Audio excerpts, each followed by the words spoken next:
Hello welcome students. Computer के एक new class में आप सभी का वेलकम है। बेसिकली हमारा चैप्टर नंबर स्टार्ट होने जा रहा है आज से 3 क्लास 10th कंप्यूटर में। और आपके चैप्टर का जो नेम है वो है इनपुट आउटपुट स्टेटमेंट्स। ठीक है, तो इसके अंतर्गत हमको क्या पढ़ना है, इनपुट स्टेटमेंट के बारे में पढ़ना होगा, आउटपुट स्टेटमेंट क्या होते हैं उसके बारे में पढ़ना होगा। ठीक है, तो इन्हीं सब चीज़ों के बारे में हमको पढ़ना है इस चैप्टर में। कौन सा चैप्टर है आपका? Class 10th chapter number 3 and chapter का नाम क्या है? Input output statement. ठीक है, तो इसके अंतर्गत हम सी भाषा में प्रोग्राम बनाना देखेंगे, कैसे हम सी लैंग्वेज में कोई प्रोग्राम अगर हमको बना रहेगा तो वो कैसे बनाएंगे। ठीक है, तो इस चैप्टर में बेसिकली प्रैक्टिकल वाली चीज़ें ज़्यादा होंगी और मैं आपको प्रैक्टिकली करके भी दिखाऊंगा, प्रोग्राम बना करके और रन करके भी दिखाऊंगा, जिससे आपका जो भी डाउट रहेगा वो साथ ही साथ क्लियर होता जाएगा।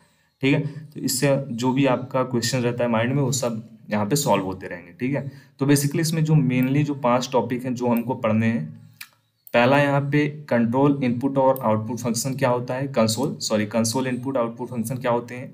दूसरा है डिस्प्ले मैसेज ऑन मॉनिटर, जो हमारा मैसेज होता है उसको हम मॉनिटर पे डिस्प्ले कैसे करते हैं, ठीक है, कैसे दिखाते हैं। यूजर द्वारा इनपुट हम कैसे लेते हैं, किसमें? सी लैंग्वेज के प्रोग्राम। ये सब क्या हो रहा है, सी लैंग्वेज के प्रोग्राम ये सब यूज होंगे। सी प्रोग्राम की क्या संरचना होती है, स्ट्रक्चर क्या होता है सी प्रोग्राम का, और उसके बाद सी प्रोग्रामों के सरल उदाहरण, मतलब मैं आप सभी को कुछ एग्जांपल दिखाऊंगा सी प्रोग्राम का बना करके, और एग्जाम में भी पूछे जाएंगे तो इस चैप्टर से ही आने वाले हैं। जो भी सी के प्रोग्राम आएंगे आपको बनाने के लिए, तो जितने प्रोग्राम आपको बताए जाएंगे इस चैप्टर में उसको कंप्लीट आप अच्छे से वॉच करिएगा एंड अच्छे से ध्यान दे के पढ़िएगा, जिससे आपको बाद में अगर कहीं भी आता है तो उसको आप क्लियर कर ले जाओ और उसका आंसर आप लिख पाओ। ठीक है, तो बेसिकली हमारा जो फर्स्ट लेक्चर रहेगा, फर्स्ट टॉपिक रहेगा वो यही रहेगा, कंसोल में जो आउटपुट होते हैं और इनपुट होते हैं वो कौन कौन से फंक्शंस होते हैं, उनको हम कैसे पहचानेंगे, और बेसिकली इनका यूज़ क्या होता है, कहाँ पे हम इसको यूज़ करते हैं। ठीक है, तो ये सब जो भी रहेगा ये सब आपका आज के लेक्चर में कवर होना है। ठीक है, कंसोल इनपुट आउटपुट फंक्शन। ठीक है, तो चलिए थोड़ा सा हम करते हैं वार्म अप, और थोड़ा सा पिछला जो वीडियो, पिछला लेक्चर और पिछला आपने नहीं देखा हुआ है, अगर कोई भी टॉपिक मिस किया है तो प्लेलिस्ट आपको पता है चैनल पे मिल जाएगा, उससे आप वॉच कर सकते हो, नहीं तो लिंक इन डिस्क्रिप्शन बॉक्स। ठीक है, एंड सब्सक्राइब ऑलरेडी किया ही होगा आपने। तो देखिए सी लैंग्वेज में कई लाइब्रेरियां होती हैं, फंक्शंस होते हैं जो इनपुट आउटपुट के लिए अवेलेबल होते हैं। ठीक है, मतलब सी लैंग्वेज में हमने आपको पिछली वीडियो में भी दिखाया हुआ था, पढ़ाया हुआ था कौन कौन से फंक्शंस हैं, कौन कौन सी लाइब्रेरीज हैं जिनका हम यूज़ करके इनपुट लेते हैं, आउटपुट देते हैं। इनपुट आउटपुट, सबसे पहले तो आप ये समझ लो इनपुट आउटपुट क्या होता है। इनपुट मतलब कुछ भी कंप्यूटर द्वारा हम जो कीबोर्ड से उसको देते हैं इंस्ट्रक्शन या फिर कोई भी कमांड देते हैं वो क्या होता है, वो इनपुट होता है। ठीक है, और आउटपुट क्या होता है? आउटपुट मतलब हमको जो डिस्प्ले में शो होता है, जब हम कोई कमांड देते हैं वो रन होता है, सक्सेसफुल होता है, उसके बाद हमको क्या मिलता है? आउटपुट मिलता है, रिजल्ट मिलता है। ठीक है, तो इनपुट आउटपुट में भी आपको क्लियर हो गया होगा। अब देखो इनमें से कंसोल इनपुट आउटपुट फंक्शन क्या होते हैं, वो सबसे प्रमुख होते हैं। ठीक है, कंसोल इनपुट फंक्शन जो होते हैं वो क्या होते हैं, कीबोर्ड द्वारा इनपुट प्राप्त करते हैं, तथा कंसोल आउटपुट फंक्शन जो होते हैं आउटपुट को मॉनिटर पर दिखाते हैं। यही चीज़ मैंने आपको इजी लैंग्वेज में समझाया था। इनपुट आउटपुट फंक्शन बेसिकली इनका वर्क यही होता है, कंसोल इनपुट आउटपुट फंक्शन का, कि जो हमारे कंसोल के इनपुट फंक्शंस होंगे वो कीबोर्ड द्वारा इनपुट प्राप्त करेंगे, मतलब हम कीबोर्ड से कोई भी इनपुट देंगे, कुछ भी देंगे। इनपुट मतलब कुछ भी लिख के देना, टाइप करना, कुछ भी। ठीक है, तो इसका काम जो इनपुट फंक्शंस होगा कंसोल का, उसका काम यही होगा इनपुट लेना, और आउटपुट फंक्शन का काम क्या होगा, मॉनिटर पे शो करना। मॉनिटर मतलब डिस्प्ले। तो जो हमारा कंसोल इनपुट फंक्शन होता है उसको हम लोग क्या बोलते हैं, उसको हम लोग बोलते हैं एसटीडी इन नामक हेडर फाइल में संग्रहित रहता है। ठीक है, तो जो हमारा सी का प्रोग्राम होता है, सी लैंग्वेज होता है, उसमें ये हेडर फाइल में पहले से ही स्टोर रहता है। कौन सा? इनपुट का फंक्शन, और उस इनपुट के फंक्शन का नाम क्या होता है? stdin। stdin मतलब इनपुट। ठीक है, उसके बाद तथा जो हमारा कंसोल का आउटपुट फंक्शन होता है वो std out नामक हेडर फाइल में संग्रहित रहता है। ठीक है, ये एक एक नंबर में बहुविकल्पी में आ सकता है, तो इसीलिए इसको मैं फिर से अंडरलाइन करके लिख दिया हूँ जिससे आपको समझ में आ जाए। और सी लैंग्वेज में हमारे क्या होते हैं, इनपुट तथा आउटपुट ऑपरेशन को स्वीकार नहीं करती है, लेकिन ये फंक्शन लाइब्रेरी में संचित रहते हैं। ठीक है, ये सब हमको लाइब्रेरी के अंतर्गत मिलते हैं, लाइब्रेरी में मिलते हैं। एक यहाँ पे नोट है, मतलब इम्पॉर्टेंट चीज़ है, वो क्या है देख लेते हैं। सी भाषा फाइलों को पढ़ने तथा लिखने के लिए कई तरह के फंक्शंस उपलब्ध कराती है, तथा इन सभी फंक्शनों की जो घोषणा होती है वो हेडर फाइल studio.h में रहती है। मतलब सीधी सीधी बात ये है कि जो हमारा सी लैंग्वेज होता है, किसी भी फाइल को रीड करने के लिए, राइट करने के लिए, उसमें कुछ लिखने के लिए, पढ़ने के लिए हमको बहुत सारे फंक्शंस को उपलब्ध कराती है। और वो सब फंक्शंस कहाँ रहते हैं? वो सब फंक्शंस हम लोग देखे होंगे, आपने देखा होगा, कोई सी का लैंग्वेज है, सी का प्रोग्राम है, तो उसके स्टार्टिंग में एक लिखा होता है studio.h, conio.h, ठीक है। तो ऐसे ही जो हमारा सी का जितना भी भाषा हो, सी लैंग्वेज में जितने भी फाइल्स होती हैं, फंक्शंस होती हैं, वो सब इसमें स्टोर रहती हैं पहले से ही, ठीक है। सेकंड, यहाँ पे नोट दिया गया है कि सी भाषा में किसी प्रोग्राम को लिखने से पहले हेडर में studio.h को संलग्न करना अनिवार्य होता है, मैंडेटरी होता है। बिना हम इसको लिखे हुए, जो यहाँ पे लिखा हुआ है ना studio.h, इसको अगर हम बिना लिखे हुए प्रोग्राम बनाएंगे तो हमारा एरर हो जाता है, ठीक है। इसको अगर हम कोई भी सी का प्रोग्राम बनाएंगे तो उसमें लिखना मैंडेटरी होता है। इसलिए मैं बोल रहा हूँ कि ये चैप्टर बहुत ही इंपॉर्टेंट है, प्रोग्राम की दृष्टिकोण से भी इंपॉर्टेंट है। इस चैप्टर को अगर आप अच्छे से समझोगे तो प्रोग्राम बनाना आप सीख जाओगे। कंसोल इनपुट तथा आउटपुट फंक्शन जो होती हैं वो दो श्रेणियों में डिवाइड किया गया है इसको। पहला जो टाइप होता है उसको बोलते हैं फॉर्मेटेड इनपुट तथा आउटपुट फंक्शन, दूसरा जो होता है वो अनफॉर्मेटेड इनपुट तथा आउटपुट फंक्शन, ठीक है। मतलब जो हमारा कंसोल का इनपुट आउटपुट फंक्शंस होता है, जो मैंने आपको बताया है ऊपर पहले इससे, उसको दो टाइप में बांटा गया है, ठीक है।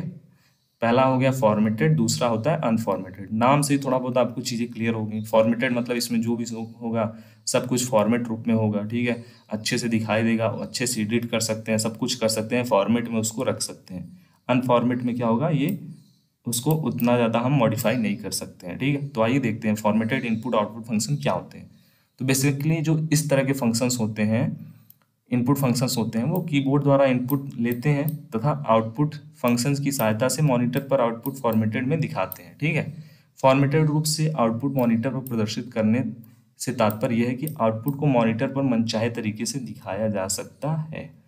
बेसिकली इसमें क्या होता है, इसमें यही होता है कि हम इनपुट देते हैं कब कीबोर्ड से, उसके बाद जो हमको आउटपुट मिलता है फॉर्मेटेड रूप में मिलता है, और उसको हम जिस तरीके से भी चाहें, जैसे भी चाहें, उसको अपने मॉनिटर पे हम शो करा सकते हैं, ठीक है। तो ये होता है हमारा फॉर्मेटेड इनपुट तथा आउटपुट फंक्शन। एंड यहाँ पे एक एग्जांपल भी आपको दे दिया गया है जिससे आप एग्जांपल के रूप में समझ जाओ।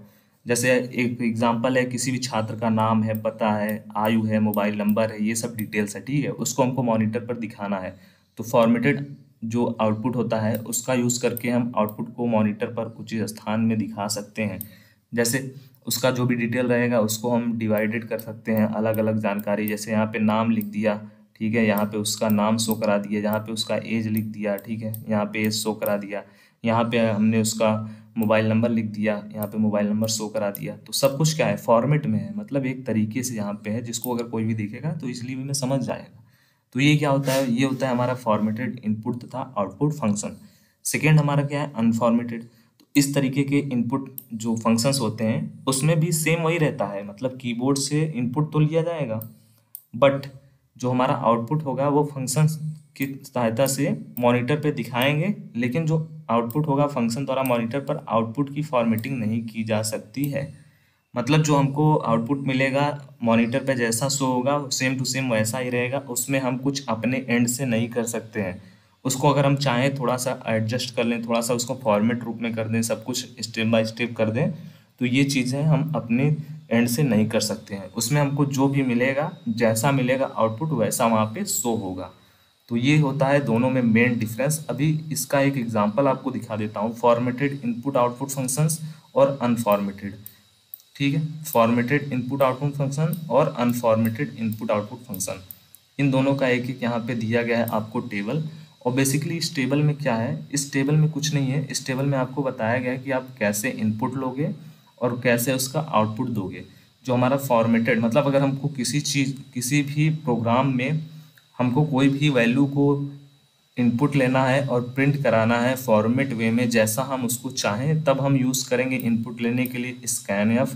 कैरेक्टर को अगर हम लेना चाहेंगे तो स्कैन एफ, प्रिंट कराने के लिए प्रिंट एफ, इंटीजर वैल्यू को लेना चाहेंगे तो भी हम यूज़ करेंगे स्कैन एफ, और उसके बाद आउटपुट के लिए प्रिंट एफ। फिर उसके बाद फ्लोट को लेना चाहेंगे तो भी हम यूज़ करेंगे इनपुट लेने के लिए स्कैन एफ और प्रिंट करने के लिए प्रिंट एफ। स्ट्रिंग रहेगा तो उसके लिए भी हम स्कैन एफ और प्रिंट एफ का यूज़ करेंगे। ये हम कब यूज़ करेंगे, अगर हमको कोई भी डाटा है, कोई भी जानकारी है कोई भी प्रोग्राम है उसकी जो वैल्यू है उसको हमको क्या करना है, फॉर्मेटेड रूप में शो कराना है। अगर हमको अनफॉर्मेटेड रूप में शो कराना है उसको, तब हम क्या करेंगे, तो हम कैरेक्टर के लिए क्या करेंगे, कैरेक्टर के लिए इसके लिए हम यूज़ करेंगे इनपुट लेने के लिए गेट ch, और आउटपुट के लिए पुट कैरेक्टर, इस फंक्शन का यूज करेंगे। ठीक है, तो देखो इंट के लिए हम ऐसे यूज़ करेंगे, फिर ऐसे ही स्ट्रिंग के लिए भी हम यूज़ करेंगे। तो बेसिकली ये दोनों में डिवाइड और डिफरेंस बताया गया है आपको कि अगर हमको कोई भी प्रोग्राम है उसमें वैल्यू को अगर हमको इनपुट लेना है, आउटपुट देना है, अगर हमको फॉर्मेटेड रूप में लेना है और देना है इनपुट, तब हम यूज़ करेंगे इस वाले सेक्शन के जो भी प्रोग्राम है, जो भी फंक्शंस दिए गए हैं उनका। और अगर हमको अनफॉर्मेटेड रूप में चाहिए तब हम यूज़ करेंगे इस सेक्शन के फंक्शंस का। तो मेन डिफरेंस इस टॉपिक का बताने का जो मोटो था वो आप सभी के लिए यही था। आई होप आपको ये टॉपिक क्लियर हो गया होगा, इसलिए मैं थोड़े एक एक दो दो टॉपिक लेके चलता हूँ जिससे आपको चीज़ें क्लियर होती रहें और माइंड में प्रेशर ना हो। और अगर आप इसका स्क्रीनशॉट ले सकते हैं, इसका नोट्स बना सकते हैं खुद से, अगर आप बनाएंगे तो आपके लिए ज़्यादा बेटर रहता है, क्योंकि अगर आप 2 बार 3 बार एक ही चीज़ों को समझेंगे, पढ़ेंगे, लिखेंगे खुद से, तो आपको वो चीज़ें प्रॉपर वे में माइंड में सेट हो जाएंगी, तो वो आपके लिए ज़्यादा बेटर रहेगा। बाकी अपने सभी फ्रेंड्स को शेयर कर दो जिन्होंने अभी तक ज्वाइन नहीं किया है क्लासेस को, चैनल को सब्सक्राइब नहीं किया है, क्योंकि आप सभी के लिए ये क्लासेस चलती हैं, आप सभी को ही पढ़ाने के लिए यहाँ पे सभी चीज़ें की जा रही हैं। ठीक है, सो फिर भी कोई डाउट रहता है आपका, कंसोल इनपुट आउटपुट फंक्शंस क्या होता है, इसके टाइप्स में अगर आपको फॉर्मेटेड। तो वेलकम स्टूडेंट्स, हमारा चैप्टर नंबर 3 चल रहा था क्लास 10th कंप्यूटर में, और बेसिकली हम इसमें कुछ टॉपिक्स को कवर कर चुके हैं और आज हम देखेंगे आगे आने वाले टॉपिक्स के बारे में। तो डिटेल में आपको सभी चीज़ें एक एक टॉपिक समझाया जा रहा है जिससे कि आपके कोई भी डाउट हैं वो सॉल्व होते रहें। ठीक है, तो हमने ये टॉपिक देख लिया था कंसोल इनपुट और आउटपुट फंक्शंस क्या होते हैं। इस टॉपिक को हमने विस्तार से और एक्सप्लेन करके मैंने पिछले लेक्चर में आपको अच्छे तरीके से बताया था। अभी जो हमारा नेक्स्ट लेक्चर रहने वाला है उसमें हम देखने वाले हैं कोई भी जो मैसेज होता है उसको हम लोग कैसे अपने मॉनिटर पे कैसे उसको डिस्प्ले करेंगे। ठीक है, तो आई होप ये टॉपिक आपके लिए बहुत इंपॉर्टेंट होने वाला है, और इससे रिलेटेड जो भी डाउट्स रहेंगे वो आप कमेंट बॉक्स में ड्रॉप करना, जिससे मैं आपके उन कमेंट्स का रिप्लाई दे सकूं और उनको मैं सॉल्व कर सकूं। ठीक है, तो बेसिकली ये हमारा फर्स्ट लेक्चर था क्लास 3rd जो आप सभी का चल रहा है, lecture number chapter number 3rd में लेक्चर नंबर ये 2nd है। फर्स्ट में हमने इनको देखा था, फॉर्मेटेड इनपुट आउटपुट फंक्शन क्या होते हैं, अनफॉर्मेटेड इनपुट आउटपुट फंक्शन क्या होते हैं। ठीक है, और कुछ एग्जांपल के थ्रू भी, और ये सब भी जो भी इनका फंक्शंस है उसका बारे में आपको मैंने बताया था। और बेसिकली आज का जो लेक्चर रहेगा उसमें हम देखने वाले हैं कि जो भी हमको कोई भी मान लो मैसेज होता है उसको हमको मॉनिटर पे कैसे शो करेंगे। ठीक है, इसको मैं आपको विथ प्रैक्टिकल समझाऊंगा, मतलब प्रैक्टिकल करके भी आपको दिखाऊंगा। ठीक है, तो आज आप सी के प्रोग्राम के अंदर जाने वाले हो, मतलब आज सी के प्रोग्राम के बारे में आप देखने वाले हो, समझने वाले हो सी के प्रोग्राम को। ठीक है, तो जो हमारे अधिकांश प्रोग्राम होते हैं की आवश्यकता होती है कि उनकी जो सूचनाएं होती है उसको मॉनिटर पर प्रदर्शित की जाती हैं। ठीक है, इसके लिए सी लैंग्वेज में निम्नलिखित लाइब्रेरी फंक्शन का उपयोग किया जाता है। लाइब्रेरी फंक्शंस क्या होता है, बेसिकली वे फंक्शंस यही है। ठीक है, ये क्या होती हैं, ये हमको प्री डिफाइंड होती हैं, पहले से ही डिफाइंड होती हैं, केवल हमको इनका यूज़ करना होता है, इनको लिखना होता है और इनका यूज़ करना होता है। ठीक है, तो वो कौन कौन सी लाइब्रेरी फंक्शंस हैं, क्या करने के लिए लाइब्रेरी फंक्शंस, कोई भी मैसेज होता है उसको हमको मॉनिटर पे डिस्प्ले कराने के लिए 3 लाइब्रेरी फंक्शंस हमको दी गई हैं। पहली है यहाँ पे प्रिंटफ, दूसरा है हमारा पुटचर, उसके बाद है तीसरा हमारा पुट्स। ठीक है, अब इन तीनों के बीच में क्या डिफरेंस होता है, इन तीनों में मेनली क्या डिफरेंस है, कहाँ कहाँ किसका यूज़ करेंगे, ठीक है, वो हम पढ़ेंगे, इसमें अच्छी तरीके से समझेंगे। ठीक है, तो आई होप आपका जितना भी डाउट रहने वाला है वो सब क्लियर होता रहेगा। ठीक है, तो यहाँ पर जो प्रिंटफ फॉर्मेटेड आउटपुट फंक्शन होता है तथा जो शेष दोनों होते हैं वो अनफॉर्मेटेड आउटपुट फंक्शंस होते हैं। ठीक है, अब फॉर्मेटेड आउटपुट फंक्शंस क्या होते हैं, अनफॉर्मेटेड आउटपुट फंक्शंस क्या होते हैं, अगर आपको नहीं पता है तो आपने फर्स्ट वाला लेक्चर मिस किया है, क्योंकि इसी में मैंने आपको बताया था इनपुट आउटपुट फंक्शंस फॉर्मेटेड और अनफॉर्मेटेड। इसीलिए मैं बोल रहा हूँ स्टेप बाय स्टेप आप वीडियो देखिएगा, लेक्चर देखिएगा तो आपको चीज़ें क्लियर हो जाएंगी। तो जो हमारा प्रिंटफ है ये हमारा क्या होता है, ये हमारा क्या होता है, फॉर्मेटेड आउटपुट फंक्शन होता है, और ये जो होते हैं हमारे दो पुटचर और पुट्स, ये दोनों जो हैं वो अनफॉर्मेटेड आउटपुट फंक्शंस हैं। ठीक है, सबसे पहले हम देखेंगे प्रिंटफ के बारे में। इस फंक्शंस के बारे में देखेंगे। तो जो हमारा ये फंक्शन होता है प्रिंटफ, ये स्टैंडर्ड सी लाइब्रेरी का एक भाग होता है तथा इसका उपयोग प्रोग्राम में किसी संदेश या डेटा को मॉनिटर में प्रदर्शित करने के लिए किया जाता है। इस फंक्शन का उपयोग किसी भी प्रकार के गणितीय कैरेक्टर या स्ट्रिंग डेटा को मॉनिटर पर प्रदर्शित करने के लिए किया जाता है। ठीक है, पुट, ठीक है, ये हमारा सेकंड हो गया पुट कैर के बारे में, अभी मैं थोड़ी देर में बताऊंगा। प्रिंटफ को थोड़ा सा और डिटेल में मैं आपको समझाता हूँ। आइए एक एग्जांपल लेकर के मैं आपको दिखाता हूँ प्रिंटफ वर्क कैसे करता है, प्रिंटफ का क्या क्या काम होता है। ठीक है, इसमें आपने क्या पढ़ा, प्रिंटफ क्या है, एक स्टैंडर्ड सी की लाइब्रेरी का एक पार्ट है, मतलब ये प्री डिफाइंड होता है, सी में आपको यह मिलता है। इसका जो यूज़ हम लोग करते हैं वो कोई भी प्रोग्राम में कोई भी संदेश, कोई भी डाटा को डिस्प्ले पर प्रदर्शित करने के लिए करते हैं। इस फंक्शन का उपयोग जो होता है किसी भी प्रकार के गणितीय कैरेक्टर या स्ट्रिंग डाटा को मॉनिटर पर प्रदर्शित करने के लिए किया जाता है। इतना आपको क्लियर हो गया? आइए एक एग्जांपल दिखाता हूँ, पूरा क्लियर हो जाएगा। ये क्या है, यह एक ऑनलाइन कंपाइलर है। ठीक है, सी का एक ऑनलाइन कंपाइलर है जिसको मैंने अपने ब्राउज़र में ओपन किया है। बेसिकली देखिए ये क्या है, यह एक क्या है, जो हम सी का फाइल बनाते हैं उसको हम लोग कैसे सेव करते हैं, डॉट सी के फाइल से के नाम से सेव करते हैं एक्सटेंशन से। तो आपको भी मैं रिकमेंड करूँगा, ये वेबसाइट है, अगर आप जाना चाहें तो इस पे जा करके जिस भी प्रोग्राम को आप रन करना चाहें, जिस भी लैंग्वेज के प्रोग्राम को आप लर्न करना चाहें, आप यहाँ से जा करके प्रैक्टिस कर सकते हो। ठीक है, ये देखो मैंने आपको कल के लेक्चर में बताया था कि आपको हेडर फाइल में studio.h देखने को मिलेगा। studio.h यहाँ पे देखने को मिलेगा, क्यों? क्योंकि ये प्री डिफाइंड इसमें लाइब्रेरीज होती हैं जो हमको बहुत ही हेल्प करती हैं, ठीक है, प्रोग्राम बनाने में या फिर लिखने में। ठीक है, तो देखिए यहाँ पे मैंने क्या बताया आपको, प्रिंटफ ही के बारे में ही बता रहा था ना, प्रिंटफ के बारे में कि प्रिंटफ हम क्यों करते हैं बेसिकली। तो बेसिकली हम प्रिंटफ को इसीलिए यूज़ करते हैं, किस लिए यूज़ करते हैं, कोई भी डेटा, नंबर या फिर कुछ भी है उसको हम लोग क्या करेंगे, उसको हम लोग यहाँ पे शो कराएंगे मॉनिटर पे। ठीक है, जैसे यहाँ पे 1 2 3 4 5 6 7 8 9 0। ठीक है, चलो यहाँ पे लगा देते हैं हम टर्मिनेटर। अब हम इसको क्या करेंगे, रन करेंगे, क्या आउटपुट आएगा, आउटपुट हमारा ये आएगा। ठीक है, hello welcome to wireless classes computer chapter number 3। ठीक है, उसके बाद नीचे क्या आया, चैप्टर नंबर 3 क्लास, और उसके बाद यहाँ पे आया 1 2 3 4 5 6 7 8 9। ठीक है, ये मैंने क्या करा, ये मैंने प्रिंटअप में ये चीज़ें क्या करवाई हैं, पुट कराई हैं। उसके बाद मुझे क्या मिला है, यहाँ पे हमको ये आउटपुट मिला है। तो प्रिंटअप का हम क्यों, कहाँ पे यूज़ करते हैं और क्यों यूज़ करते हैं, सी में हम प्रिंटअप का यूज़ करते हैं। कोई भी डाटा सूचना होता है उसको हम लोग फॉर्मेट रूप में शो कराने के लिए, डिस्प्ले पे मॉनिटर कराने के लिए, डिस्प्ले पर शो कराने के लिए ही करते हैं।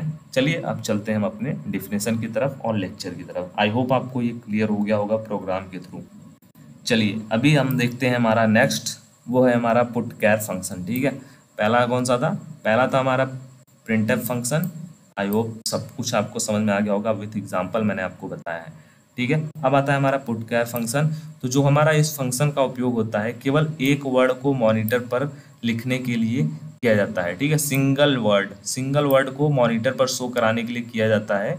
इसका व्याकरण निम्नलिखित होता है, पुटकैर वेरिएबल का नाम, जहां वेरिएबल का नाम जो होता है वो कैरेक्टर डाटा टाइप का एक वेरिएबल का नाम होता है।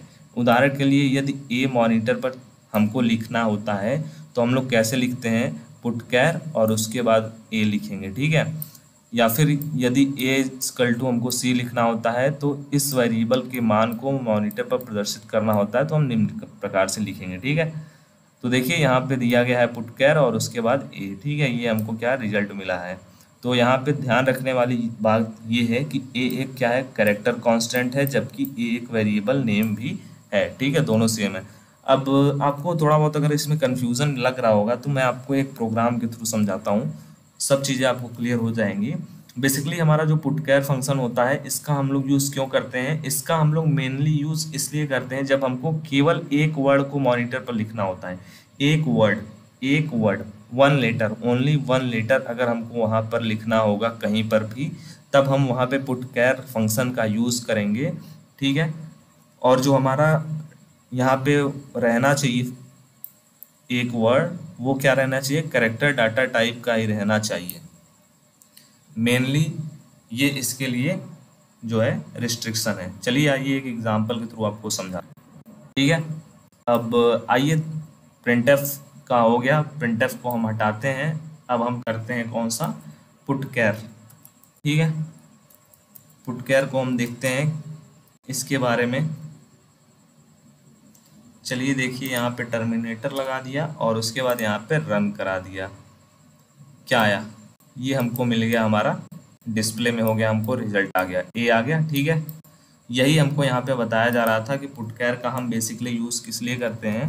पुटकेर फंक्शन का यूज़ हम लोग सिंगल वर्ड को, और वो भी कैरेक्टर टाइप का होना चाहिए। किस टाइप का होना चाहिए, वो लेटर कैरेक्टर टाइप का होना चाहिए, नंबर नहीं होना चाहिए। ठीक है, यहाँ पे देखो मैंने यच कराया, अब यहाँ पे हो गया। ठीक है, अगर देख लेते हैं हम यहाँ पे नंबर कराते हैं तो हमको क्या मिलता है। बहुत लोगों के माइंड में ये भी रहेगा डाउट, तो आओ वो भी देख लेते हैं। अगर हमने यहाँ पे नंबर कोई पुट करा दिया, क्योंकि वहाँ पे तो हमको कहा गया था कि कैरेक्टर ही रहना चाहिए। देखो यहाँ पे हमको क्या मिला, यहाँ पे हमको मिला एरर। यहाँ पे पहले क्या आ रहा था, पहले जो हम लोग यहाँ पे प्रिंट करा रहे थे सिंगल डिजिट में, वो हमको मिल रहा था, बट हमको यहाँ पे मिल गया रेड। रेड मतलब हमको यहाँ पे एरर मिल गया। अब इसको हम लोग क्या करते हैं, इसको मान लो हमने, देखते हैं स्ट्रिंग में कन्वर्ट करते हैं तो इसका प्रिंट आएगा। जी हाँ, बिल्कुल आएगा। ये हमारा स्ट्रिंग में कन्वर्ट हो गया, मतलब ये कैरेक्टर में हो गया, इसीलिए इसका प्रिंट यहाँ पे आ गया। ठीक है, अगर हम इसको डबल इन्वर्टेड कॉमा के अंदर अगर नहीं लिखेंगे तब हमारा ये क्या रहेगा, ये नंबर रहेगा और ये नंबर का एरर देगा। अब आपको ये चीज़ें समझ में आ गई होंगी, आई होप। एंड अब चलते हैं हमारे थर्ड वन की तरफ। जो हमारा थर्ड वन है वो क्या है, थर्ड वन हमारा जो फंक्शन है वो है हमारा पुट्स फंक्शन। ठीक है, पुट कैर का आपको समझ में आ गया होगा। ठीक है, और उसके बाद प्रिंटफ का तो आ ही गया होगा आपको दोनों का, कि हम कहाँ कहाँ क्यों यूज़ करते हैं। अब हम देखते हैं किसके लिए, अब हम देखते हैं हमारा पुट्स फंक्शन के लिए। तो ये जो फंक्शन होता है इसका उपयोग केवल एक स्ट्रिंग को मॉनिटर पर प्रदर्शित करने के लिए किया जाता है। यह गणितीय वेरिएबल के मान को नहीं प्रदर्शित कर सकता है तथा एक पुट्स फंक्शन द्वारा केवल एक ही संदेश मॉनिटर पर प्रदर्शित किया जा सकता है, एक से अधिक नहीं। ठीक है, पॉइंट देखने वाली बात यह है कि इसमें आपको ये बताया जा रहा है कि जो हमारा पुट्स फंक्शन होता है इसका यूज़ हम केवल किसी एक स्ट्रिंग को मॉनिटर पर प्रदर्शित करने के लिए, शो कराने के लिए करेंगे। इसका यूज़ हम किसी भी प्रकार की गणितीय, मतलब जो हमारे नंबर होते हैं उनको प्रिंट कराएंगे तो हमको एरर मिलेगा, मतलब हम इसमें जो हमारे नंबर हैं उसको प्रिंट नहीं कर सकते हैं। ठीक है, और यहाँ पे देखो कुछ यहाँ पे एग्जाम्पल दे दिया गया है, जैसे पुट्स दे दिया गया है और हेलो दे दिया गया है। ठीक है, ये हमारा क्या है, हमारा एक वर्ड है हेलो। क्या है, हेलो एक सिंगल वर्ड है। ठीक है, अब इसके आगे अगर हम लिखते हैं हेलो आई एम हर्ष, तो यहाँ पे क्या आता, ये यहाँ पे मान लो एक पूरा सेंटेंस तब जा करके बनेगा। बट अगर हम केवल यहाँ पे केवल एक हेलो वर्ड लिखेंगे तब यहाँ पे क्या होगा, एक ये सिंगल वर्ड होगा। ठीक है, तो इसका यूज़ हम बेसिकली इस प्रकार ही करेंगे। तो चलिए आइए इसको भी हम लोग कंपाइलर में कंपाइल करके देखते हैं, प्रोग्राम में देखते हैं कि हम कैसे इसको करेंगे। ठीक है, चलो फिर से हम आ जाते हैं अपने यहाँ पे कंपाइलर में और देखते हैं क्या होता है। अब ये है हमारा तीसरा नंबर फंक्शन जिसके बारे में हमको देखना है, और वो फंक्शन क्या है, पुट्स। ठीक है, चलो इसको हम हटा देते हैं पहले पुटकैर को। अब हम यूज़ करते हैं पुट्स को। ठीक है, अब इसमें हमको क्या बताया गया, यहाँ पे हमको क्या होता है, सिंगल डिजिट, सिंगल वर्ड को प्रिंट कराना होता है, तब हम पुट्स का यूज़ करते हैं। आइए देखते हैं थोड़ा सा पहले रन करा के, सेगमेंट फॉल्ट। ठीक है, यहाँ पे कुछ एरर आया, चलो फिर से करते हैं, क्योंकि आपको एरर पढ़ना पड़ेगा, एरर को समझना पड़ेगा, एरर क्यों आ रहा है। अब देखिए ये यहाँ पे कंपाइल होगा और यहाँ पे लिख के आएगा हर्ष। क्यों लिख करके आया, क्या रीज़न है, क्योंकि हमने इसको डबल इन्वर्टेड कामा के अंतर्गत नहीं लिखा था। ठीक है, आइए फिर से एक और करते हैं, क्योंकि यहाँ पे हमको बताया गया था इसमें हम केवल सिंगल डिजिट को प्रिंट कर सकते हैं। ठीक है, तो आइए अगर एक तो सेंटेंस लिखते हैं तब यहाँ पे क्या आता है, ये देखिए यहाँ पे क्या आ गया, यहाँ पे एक एरर आया है। ठीक है, अब यहाँ पे देखो ये सेकेंड लाइन में प्रिंट हो गया। फिर उसके बाद मान लो इसके अंतर्गत हम नंबर लिखने की कोशिश कर लेते हैं अब। ठीक है, चलो एक नंबर भी लिख लेते हैं और नंबर आपको पता है कैसे लिखा जाता है, 5674 कुछ भी लिख दो यहाँ पे, और फिर उसके बाद यहाँ पे टर्मिनेटर लगा दो। यहाँ पे क्या आ गया, सेगमेंटेशन फॉल्ट। ठीक है, क्यों आया है, क्योंकि इसने बताया कि हम नंबर को प्रिंट नहीं कर सकते हैं। अगर आपको नंबर वगैरह ये सब प्रिंट करना है तो आप क्या करिए, PRINTF, प्रिंट एफ का यूज़ करिए। इसके अंतर्गत आप जो लिखोगे वो यहाँ पे रन हो जाएगा। ठीक है, क्यों रन हो जाएगा, क्योंकि वो प्रिंट एफ है, प्रिंट एफ में सब कुछ रन होता है। प्रिंटफ ऐसा कुछ नहीं बोलता है कि मैं रन नहीं करूँगा। प्रिंटफ में आप जो भी लिखोगे यहाँ पे एक्स, उसको दोनों को कर दो, फिर उसके बाद यहाँ पे इसको कर दो, और यहाँ पे देखो इसको डबल इन्वर्टेड कामा में कर दो, तो यहाँ पे ये भी रन हो जाएगा। अब यहाँ पे आ जाएगा 56756। ठीक है, तो ये था हमारा। और एक और मैंने देखा था, हम लोगों ने पुटकैर का देखा था। पुटकैर में हम क्या करते थे, सिंगल डिजिट को करते थे। तो यहाँ पे सिंगल डिजिट भी हो जाएगा जब हम करेंगे रन। देखो यहीं पे आ गया। ठीक है, अब देखो जो हमारा पुटकैर है और प्रिंटफ है और पुट्स है, ये तीनों फंक्शंस हैं। ठीक है, आउटपुट के फंक्शंस हैं जिनका हम यूज़ करके मॉनिटर पे डिस्प्ले कर रहे हैं डेटा को। जो हमारा प्रिंटफ है वो हमारा क्या होता है, ये हमारा सभी रूप से फॉर्मेट होता है। ठीक है, फॉर्मेट डाटा होता है इसमें। और ये जो हमारे पुट्स एस और पुट कैर ये हैं, ये क्या होते हैं, ये अनफॉर्मेट होते हैं। ठीक है, तो इन दोनों में, इन तीनों में मेन डिफरेंस ये है जो आपको समझना है।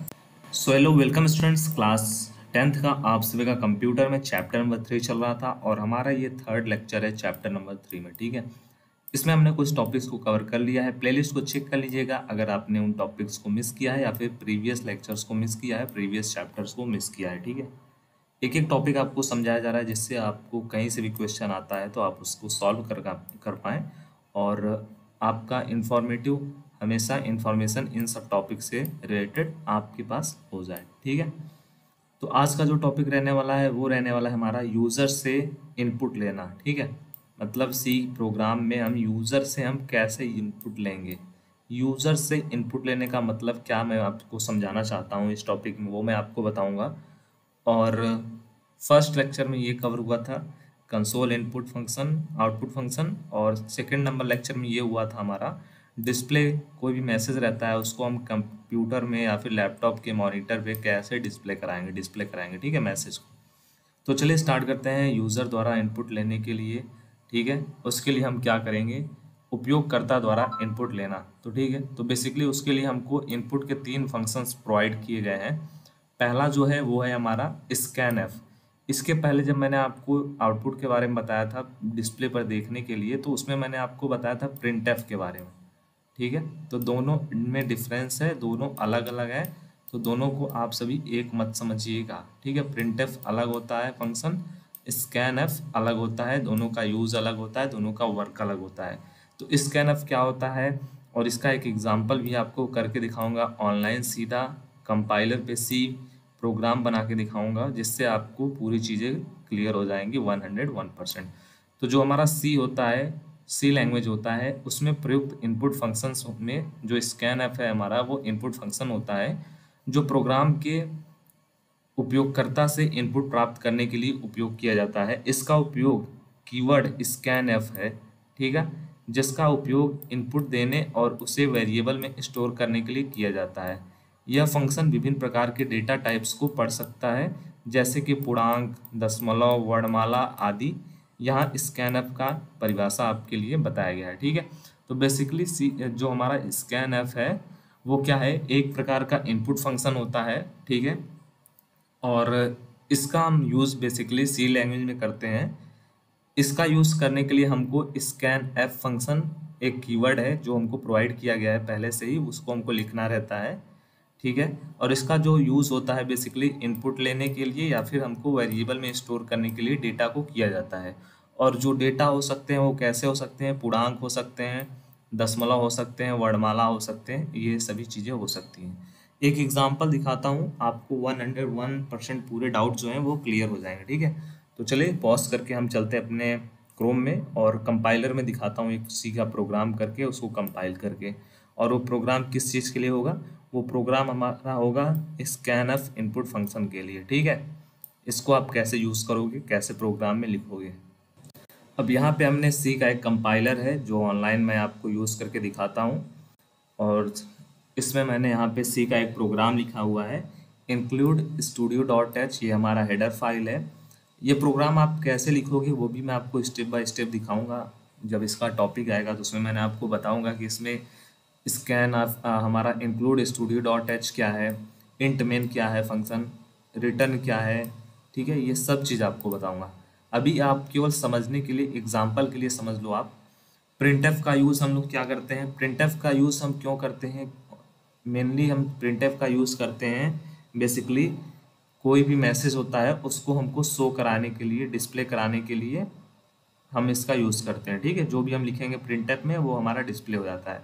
बट आज हमने पढ़ा स्कैन एफ, तो स्कैन एफ का यूज़ क्यों करते हैं? स्कैन एफ का यूज़ हम लोग करते हैं यूज़र के द्वारा इनपुट लेने के लिए। ठीक है, एक यहाँ पे प्रोग्राम है इंट एज, एक वेरिएबल है एज। ठीक है, प्रिंटफ कर दिया गया और यहाँ पे एक मैसेज पास कर दिया गया है प्लीज़ एंटर योर एज। अपना आप एज एंटर करिए। उसके बाद स्कैन एफ में क्या हो गया है, जो यहाँ पे एज हम लेंगे वो हमारा क्या होगा, इनपुट हो जाएगा और प्रिंटफ में हो जाएगा यू इंटर, उसके बाद परसेंटेज डी स्लैश एन। ठीक है, स्लैश एन का यूज़ किस लिए होता है? न्यू लाइन में प्रोग्राम को प्रिंट करने के लिए। और यहाँ पे एज हमारा वेरिएबल हो गया। ठीक है, तो अगर आपको अभी ये हार्ड लग रहा है, चीज़ें आपको समझ में नहीं आ रही हैं, तो कोई बात नहीं है। अभी मैं आपको केवल एक एक चीज़ें बता रहा हूँ। ठीक है, अभी जब आपको एक प्रोग्राम बनाना सिखाऊंगा तब आपको प्रोग्राम से रिलेटेड जो भी डाउट रहेगा वो क्लियर हो जाएगा।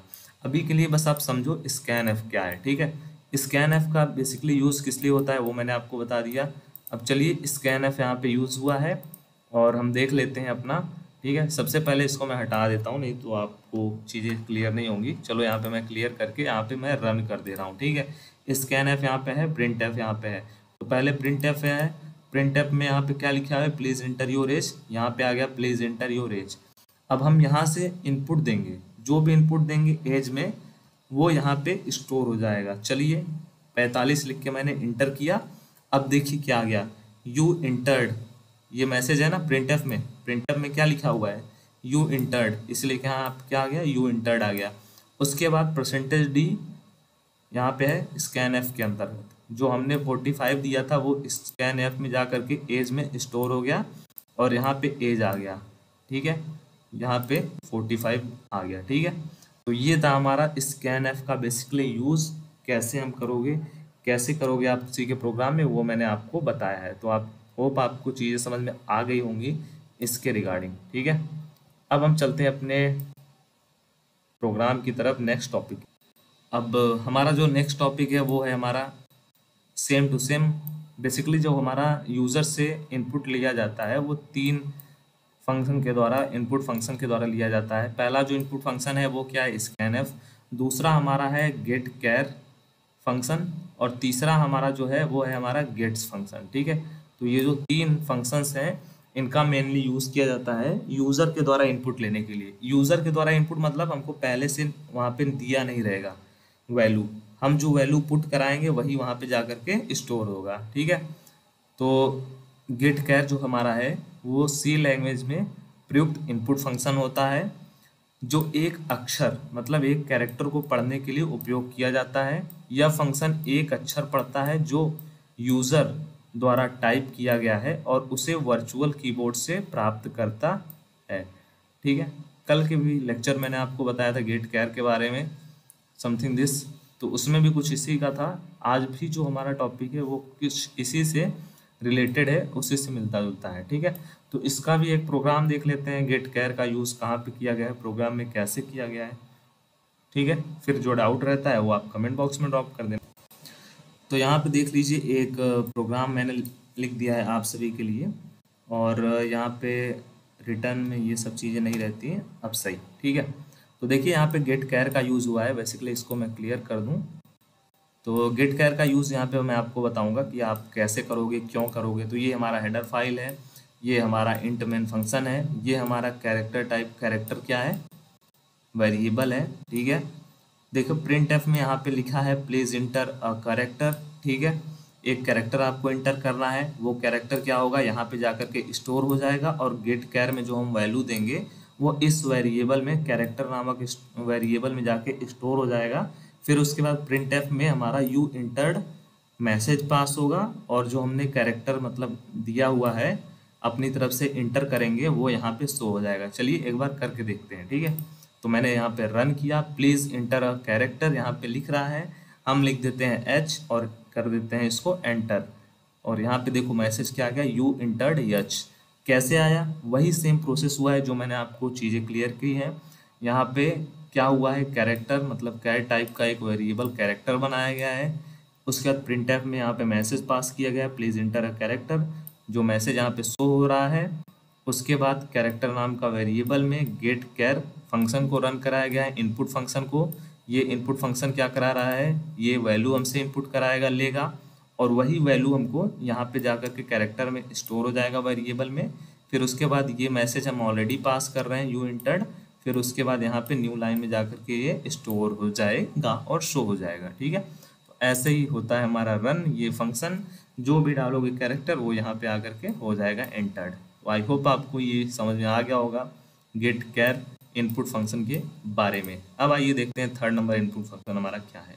सो हमारा जो थर्ड नंबर इनपुट फंक्शन है वो है हमारा गेट्स, ठीक है।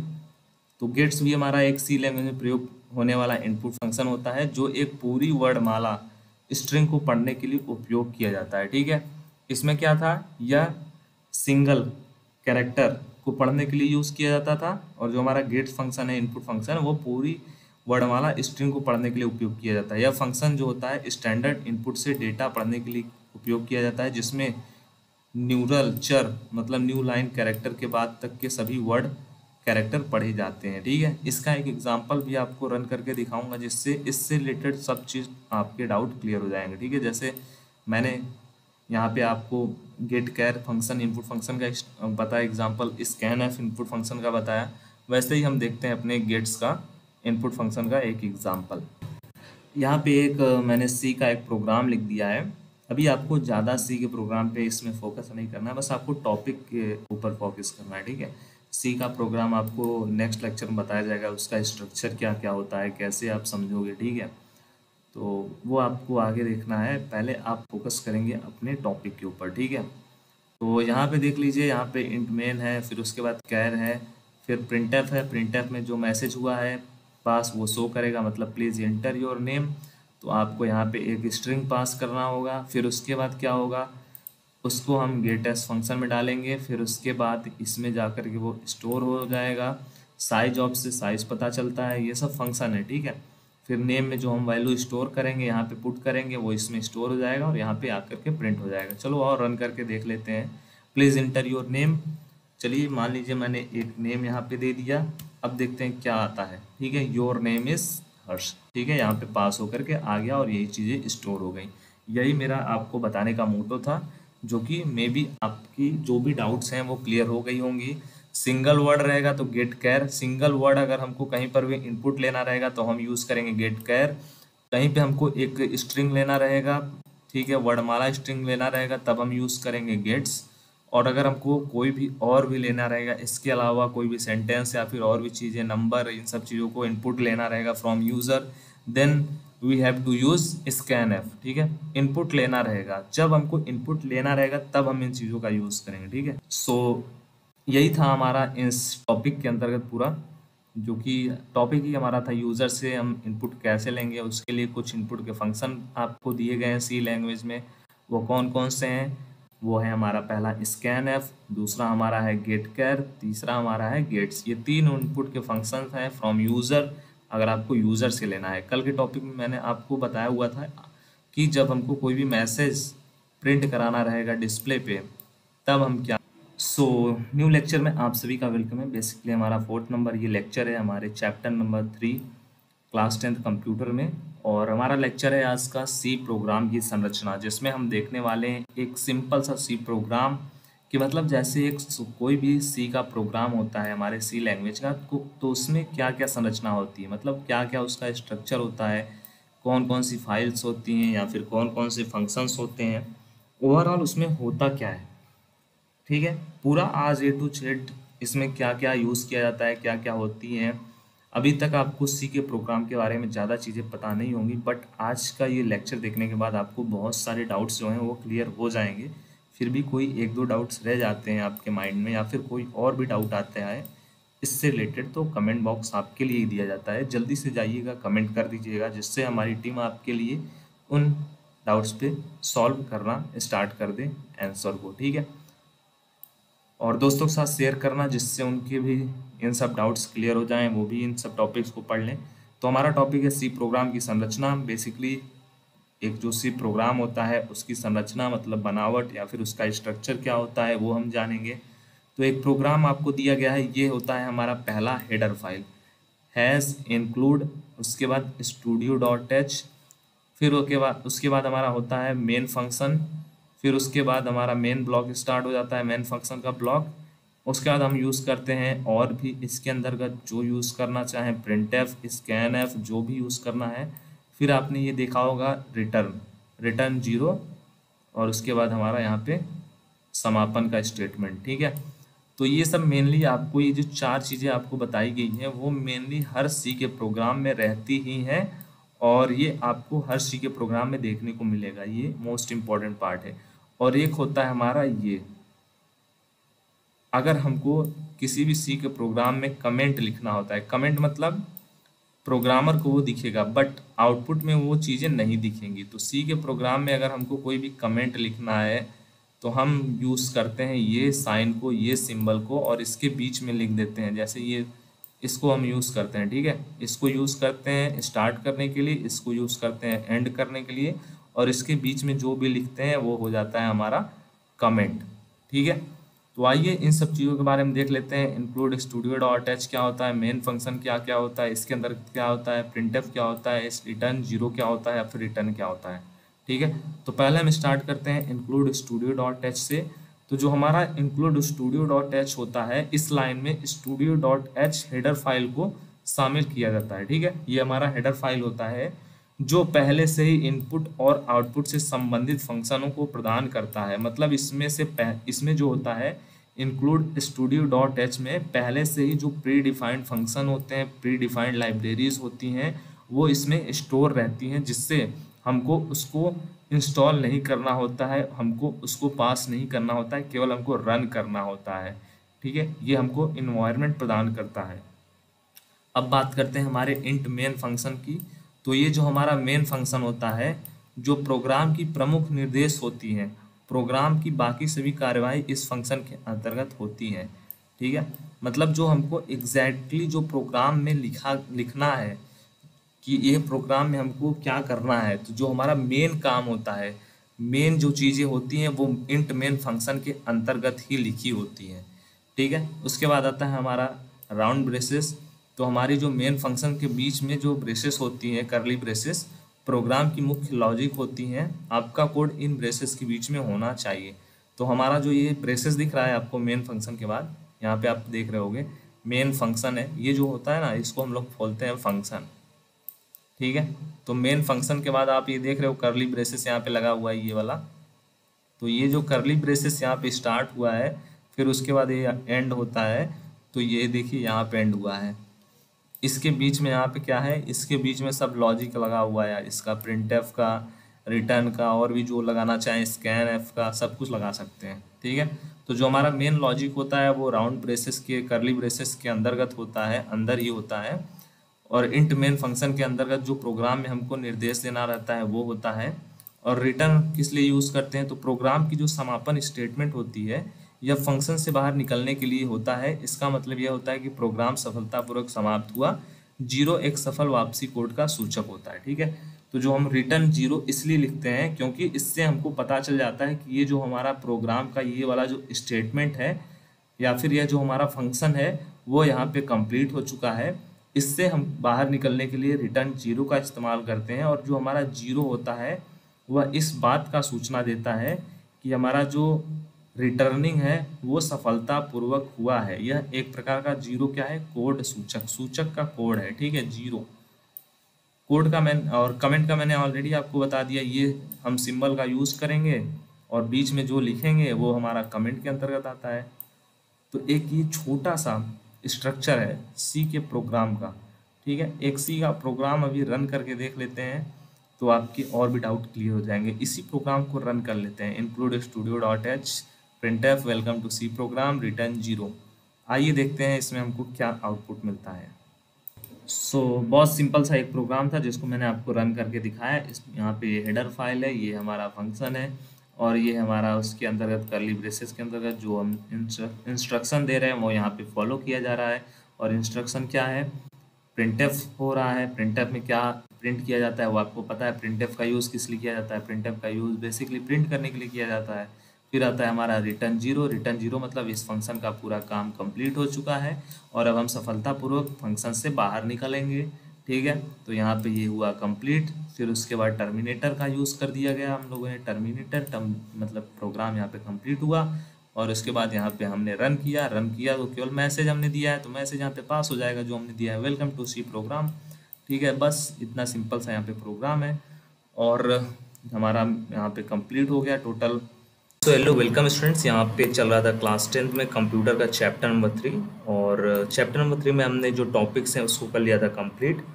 और बेसिकली आज का जो वीडियो रहने वाला है, लेक्चर रहने वाला है, उसमें हम देखने वाले हैं अबाउट इस चैप्टर के जितने भी मोस्ट इम्पॉर्टेंट बहुविकल्पी प्रश्न हैं जो आपको बोर्ड परीक्षा में पूछे जाते हैं और इस चैप्टर से जो भी बन सकते हैं बहुविकल्पी प्रश्न वो आपको इस लेक्चर में कवर करने वाला हूँ, ठीक है। फिर उसके बाद अति लघु उत्तरी, दीर्घ उत्तरी वो सब क्वेश्चन भी आपको प्रोवाइड किए जाएंगे, ठीक है, विथ आंसर। तो आपसे जस्ट ओनली वन रिक्वेस्ट, अगर आपने अभी तक सब्सक्राइब नहीं किया है, चैनल को ज्वाइन नहीं किया तो आप कर सकते हैं और अपने दोस्तों के साथ शेयर करिएगा जिससे उनको भी इन सब टॉपिक्स के बारे में और कंप्यूटर के जो सब्जेक्ट चल रहे हैं, टॉपिक चल रहा है, लेक्चर चल रहा है, उसका आपको नॉलेज हो सके।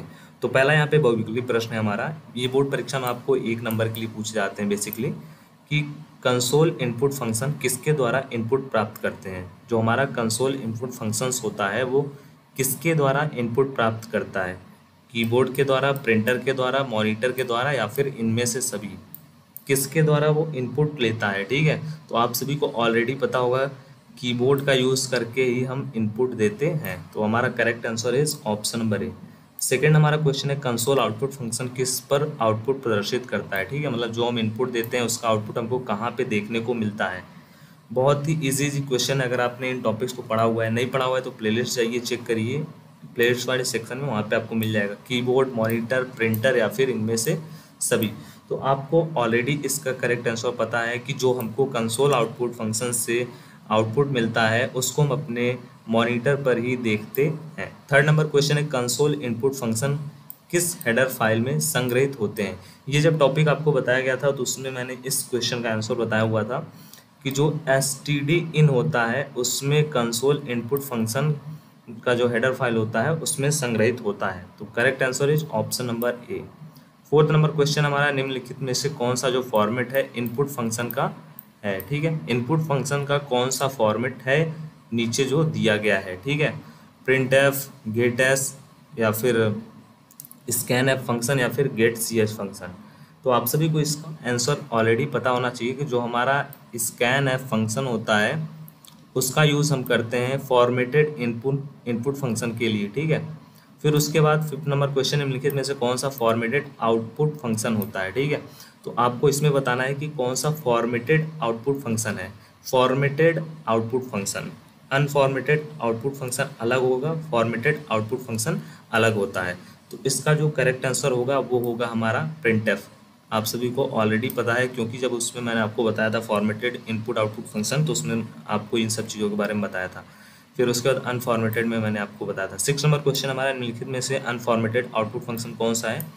तो उसके लिए कई ऑप्शन है, प्रिंटफ, स्कैनf, पुट्स या फिर getch।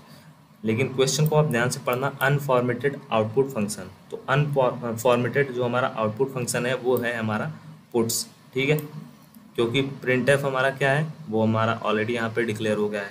अब नेक्स्ट हमारा जो क्वेश्चन है 7th नंबर, एक जो अल्फ़ाबेट है, एक वर्ड है, उसका मान लिखने के लिए किस फॉर्मेटेड स्पेसिफायर का उपयोग किया जाएगा, ठीक है।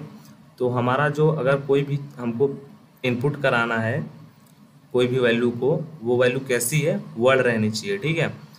उसके लिए हम किस फॉर्मेटेड स्पेसिफायर का यूज़ करेंगे, %C, %D, %F या फिर %S। तो जो इसका करेक्ट आंसर होता है वो होता है हमारा option number A, %C। For किसके लिए, वर्ड के लिए, ठीक है, मतलब करेक्टर के लिए, और वो भी कैसे, फॉर्मेटेड स्पेसिफायर में। 8 नंबर हमारा क्वेश्चन है कि एक पूर्ण संख्या का मान लिखने के लिए किस फॉर्मेटेड स्पेसिफायर का प्रयोग किया जाता है। पूर्ण संख्या, ठीक है, क्वेश्चन को आप ध्यान देना, यहाँ पे बताया गया है, आपको बोला गया है यहाँ पे कि पूर्ण संख्या रहना चाहिए। अगर कोई भी एक पूर्ण संख्या है, उसका मान हमका, उसमें अगर हमको वैल्यू लिखना है तो हम उसके लिए हम किस चीज़ का प्रयोग करेंगे, %C, %D, %F या फिर %S। तो जो इसका करेक्ट आंसर होगा वो होगा हमारा ऑप्शन नंबर बी, %D का हम लोग यूज़ करते हैं। अगर आपको इन सब क्वेश्चन के आंसर आ रहे हैं तो आप कमेंट बॉक्स में ड्रॉप कर सकते हैं, मैं एक एक कमेंट्स को चेक करूंगा और उसका रिप्लाई जरूर से दूंगा, ठीक है। 9 नंबर क्वेश्चन है हमारा, परसेंटेज लिखने के लिए किस फॉर्मेटेड स्पेसिफायर का उपयोग किया जाता है। तो इसका जो करेक्ट आंसर होगा वो है हमारा option number D, 2 times percentage आपको लिखना होता है फॉर्मेटेड स्पेसिफायर के लिए, ठीक है। फिर उसके बाद हमारा नेक्स्ट क्वेश्चन है, फॉर्मेटेड स्पेसिफायर का उपयोग किस आउटपुट फंक्शन में नहीं किया जाता है। क्वेश्चन को पढ़ना आप, इसमें बोला गया है कि किसमें नहीं किया जाता है, तो वह किसमें नहीं किया जाता है, पैच फंक्शन में इसका प्रयोग नहीं किया जाता है। नेक्स्ट हमारा जो क्वेश्चन है वो है हमारा, गणितीय फॉर्मूला, जो फॉर्मूले होते हैं वो किस हेडर फाइल में संग्रहित होते हैं, ठीक है। जो हमारे मैथमेटिकल्स फॉर्मूले होते हैं वो किस हेडर फाइल में संग्रहित होते हैं, उसके लिए ऑप्शन आपको दे दिया गया है बहुत सारा।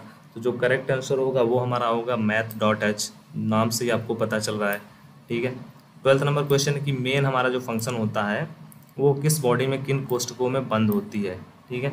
जो मेन फंक्शन लिखते हैं उसको हम लोग कैसे क्लोज करते हैं, तो आपने उसको देखा होगा वो कैसे क्लोज होता है, इस वाले फंक्शन, इस वाले कोष्ठक में उसको हम लोग क्या करते हैं, क्लोज करते हैं मेन वाले फंक्शन को। फिर उसके बाद 13 नंबर हमारा क्वेश्चन है, 13 नंबर, हेडर फाइल का विस्तारक क्या होता है। जो हेडर फाइल का जो विस्तारक होता है उसका क्या होता है, शॉर्ट फॉर्म। तो उसके लिए हम जो ऑप्शन चूज़ करेंगे वो है हमारा .h। नेक्स्ट यहाँ पे जो क्वेश्चन है, फॉर्मेट स्ट्रिंग के लिए कितने संभावित भाग हो सकते हैं, ठीक है। तो जो हमारे फॉर्मेट स्ट्रिंग होते हैं उसके टोटल 3 संभावित पार्ट हो सकते हैं। लास्ट बहुविकल्पी प्रश्न जो कि इम्पोर्टेंट है परीक्षा की दृष्टिकोण से, कि प्री प्रोसेसर को किस चिन्ह द्वारा संलग्न किया जाता है। प्री प्रोसेसर जो होते हैं उसको किस सिंबल के द्वारा हम संलग्न करते हैं।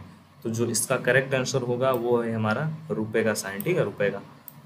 तो ये है हमारा करेक्ट आंसर, और ये है हमारे 15 बहुविकल्पी मल्टीपल चॉइस क्वेश्चन जो कि बोर्ड परीक्षा में आपको पूछे जाते हैं एक एक नंबर के लिए, ठीक है।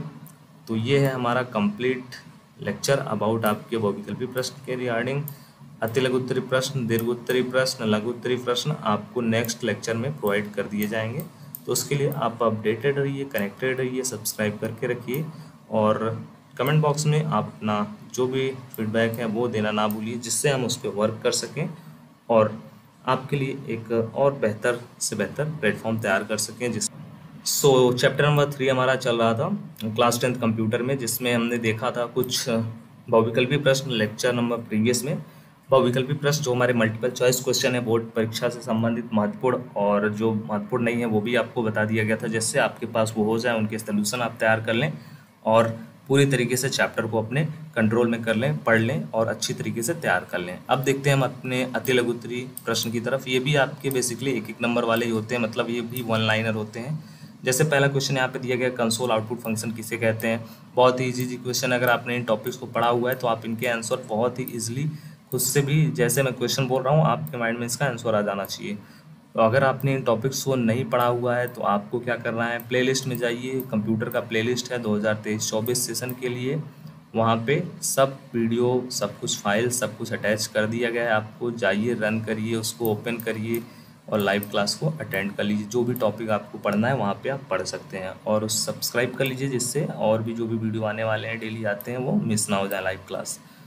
नेक्स्ट क्वेश्चन यहाँ पे है, हेडर फाइल क्या होती है। 3rd नंबर क्वेश्चन है हमारा, स्टूडियो का पूर्ण रूप क्या होता है, ठीक है। फॉर्मेट स्पेसिफायर किसे कहते हैं, किन्हीं 3 फॉर्मेट स्पेसिफायर का नाम आपको बताना है। नेक्स्ट क्वेश्चन यहाँ पे है, किन्हीं 2 फॉर्मेट इनपुट फंक्शन का नाम बताना है। प्री प्रोसेसर क्या होता है, टिप्पणी चिन्ह का उपयोग का क्या उपयोग होता है, ठीक है। कमेंट बॉक्स जिसको हम लोग कमेंट्स का साइन बोलते हैं। Math dot H header file का उपयोग क्यों किया जाता है, मेन फंक्शन का उपयोग क्यों किया जाता है। बहुत ही इजी क्वेश्चन है। अगर आप इन टॉपिक्स को कंप्लीट टॉपिक्स जो कि आपको पढ़ाया गया है, अगर आपने वो पढ़ा हुआ है, एक एक टॉपिक एक एक चीज़ें उसमें आपको समझाई गई हैं विथ डिफिनेशन विथ एग्जाम्पल, तो आपके लिए ये कुछ भी नहीं है क्वेश्चन। तो आप इसका सोल्यूशन खुद से बनाएंगे, इसका जो नोट्स है वो खुद से बनाएंगे, इन क्वेश्चन का आंसर आप खुद से निकालेंगे।